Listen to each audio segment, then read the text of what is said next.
quandary of how, to what degree you should explain technically at least how these models work. I can, from personal experience, say that when I try to explain just diffusion, to people that work with visual arts, after a while with convolutional neural networks, they kind of stop understanding. But I feel that if they have a better understanding of especially a certain degree of the technical aspects, their grasp of the limitations also grow. But I always wonder what creators of AI models, such as yourself, think about to what degree artists should be aware of the technical capabilities of these models. Well, I mean, first of all, I think I would like to answer to that more like from the experience from a PhD course which I did with a great colleague here at KTH with Bob Sturm.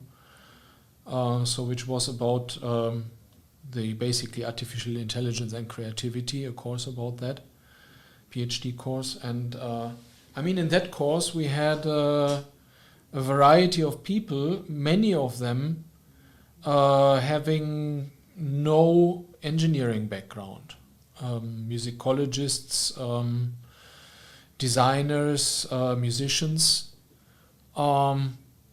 and we had exactly that challenge, that we read also engineering papers and really tried collaboratively to understand, okay, what does it actually say? How does this work? Exactly as you say, explaining a diffusion model. I mean, we read related papers, more focused on the music stuff. But then, I mean, I have an engineering background, for example. But over the recent years, I've been working more with ethics of artificial intelligence and now also with legal aspects. So I went away from developing models more towards to the considerations of the applications of these models. And I see in myself that when I read engineering papers, I mean, it is over a few years,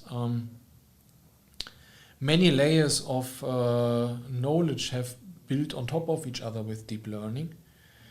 And it is really, really, it's very difficult to dig through all these layers and make the essence of a model understandable to some non-technical person. I mean, I have great difficulties reading nowadays deep learning papers because I haven't been in detail reading these for a few years now, right?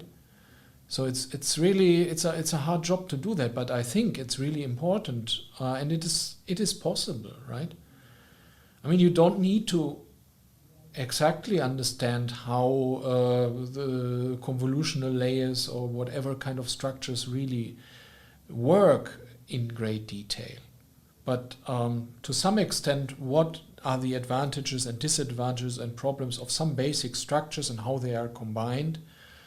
Well, and then it's also that, I mean, that also really helps to demystify these very complicated papers. If you read that paper about whatever kind of machine learning model nowadays, if you like the first transformer papers or whatever, if you read through these, I mean, it makes references to so many other relatively recent deep learning things, and you have to just try to decipher that a little bit and tell it in a simple way, which is possible, but it is a very specific nut to crack, and it is I think it's for us it's a recurrent problem whenever we teach machine learning and artificial intelligence to people who are not really exactly in that field, but from even somewhere slightly else, right? Yeah, I mean, I talk to some ethicists that are of the strong position that AI has to be taught at high schools, basically. Because if you have just a fundamental understanding of some of the current models, let's say transformers, then you can apply that to whatever branch that those models are being used in.